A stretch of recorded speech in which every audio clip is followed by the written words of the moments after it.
Shalom. Our Torah portion this week is Tetzaveh. And with last week's Torah portion, Truma, we began a series of sedras that deal with the building of the Mishkan. Now, before we continue with this week's Torah portion, I want to refer back to a passage in last week's Torah portion, Truma, which dealt specifically with the construction and the decoration of the Aron Kodesh, the Holy Ark, the Ark that would eventually hold the 10 Commandments. Let's take a look at it. V'tzipita oto, zahav tahor, mibayit umichutz, titzpenu va'asita alav zer zahav saviv. Overlay it with pure gold. Overlay it inside and out, and make upon it a gold molding round about.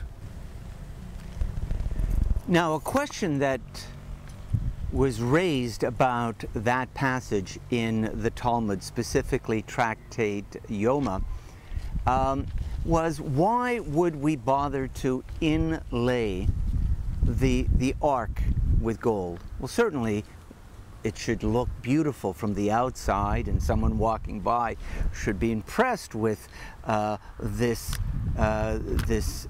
structure that contained the covenant. But why inside? Why bother putting gold inside where nobody could see it? Well, Tractate Yoma in the Talmud says that this is to remind us that there should be a connection between our internal lives and our external lives. Specifically, the Talmud says that a person who speaks wisely, who has great wisdom, but doesn't express that wisdom externally in his or her actions in life, the way he or she treats people, or the way he or she conducts themselves in public, and that there should be this connection between the internal and the external aspect of living. There should be no contradiction between one or the other. Now, in this week's Torah portion, we continue this discussion with the opening words that instruct us on what has become known as the eternal light. Let's take a look at it in the Hebrew. Ve'ata tetzaveh et bnei Yisrael v'ikchu alecha shemen zayit zach katit lema'or v'ha'alot ner tamid be'ohel moed michutz laparochet asher al ha'edut ya'arach oto Aharon uvanav mi'erev ad boker lifnei Adonai chukat olam ledorotam me'et bnei Yisrael. You shall further instruct the Israelites to bring you clear oil of beaten olives for lighting, for kindling lamps regularly. Aaron and his sons shall set them up in the tent of meeting outside the curtain which is over the ark of the pact, to burn from evening to morning before the Eternal. It shall be a dew from the Israelites for all time throughout the ages. Now, every synagogue in the world has a ner tamid, what we call an eternal light, and it's usually over the ark. Sometimes it's directly over the ark, sometimes it's a little bit in front of the ark. And this ner tamid has taken the place of that eternal light, or that lamp that was kindled on a regular basis, as the way it's translated in the Jewish Publication Society Torah, that existed in the temple in ancient Israel. What is significant is that it was kindled in the temple outside of the curtain. There was a curtain that cordoned off the ark, that cordoned off the Ten Commandments, but this eternal light was outside of the curtain, so that everyone walking by could see it. There is a very interesting commentary in Iturei Torah, a modern compilation of Torah commentaries on this particular passage. And it says, Jews must light the Ner Tamid, that is, that eternal light, or that light that is regularly kindled, each in their own heart, not only in the tabernacle or tent, that is, in the synagogue or school. They must light it outside the curtain, in street and marketplace, in profane activities, in all matters relating to their fellow human beings. The allegory, Ner, which means light, it's Nun Resh, can be seen as an acrostic of Nefesh Ruach, a soul with spirit. This is the light that we must light regularly.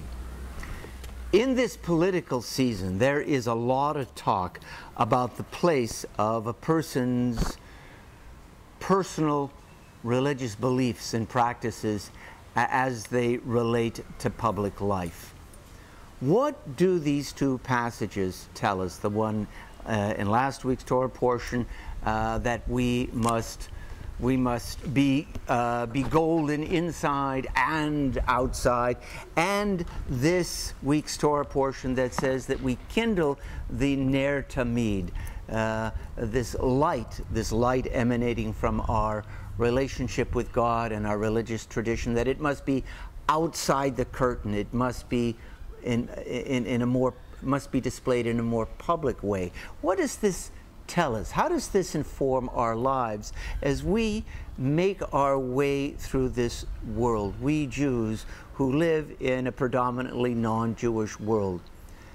There used to be an expression that went something like, be a Jew at home and a gentleman in the streets. I'm not sure exactly what that meant, but I believe it meant something like make Judaism something very private and something you do at home, and just try to fit in the world at large. I believe last week's Torah portion and this week's Torah portion are telling us something somewhat different. It is not our goal as Jews to go out and make the rest of the world Jewish.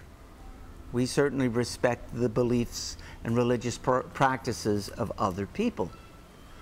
But on the other hand, we are commanded, in my estimation, to bring with us our basic Jewish values, especially those ethical and moral precepts that we find so much in the Torah and throughout Jewish literature, that we must act according to our highest Jewish values. We must continually kindle that Ner Tamid within our hearts as we make our way throughout the world. And it doesn't matter whether you are in business, or you work in an educational institution, or you are in public life.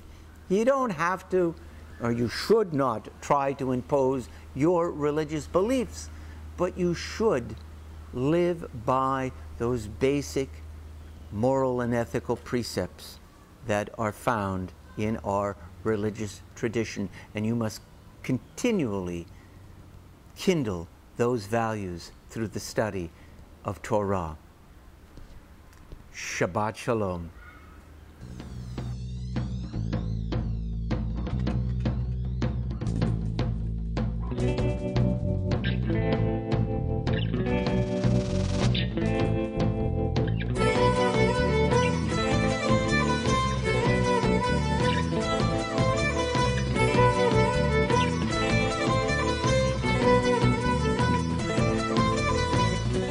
شمعون كن بعوني لا دعيتك عينني أبا شمعون كن بعوني لا دعيتك عينني لا دعيتك نفس بالليل عينني بالباكرين